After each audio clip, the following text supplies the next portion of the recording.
وعايز توصل لها بتتحقق سهل. لا، كل حلم عظيم الوصول ليه صعب.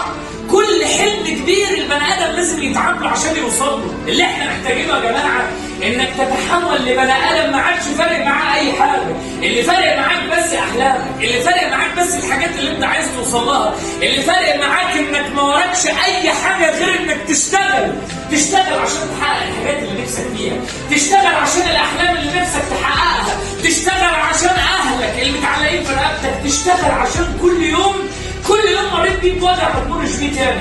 واوعى تفكر ان النجاح هو اللي هيعلمك، الفشل هو اللي بيعلم البني ادم، الالم هو اللي بيعلم البني ادم، الوجع هو اللي بيعلم البني ادم.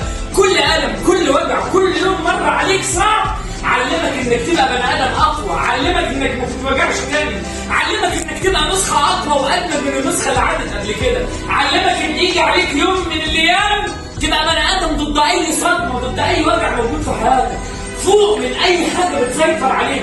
انت بتحارب في طريق غلط، انت ماشي في طريق غلط.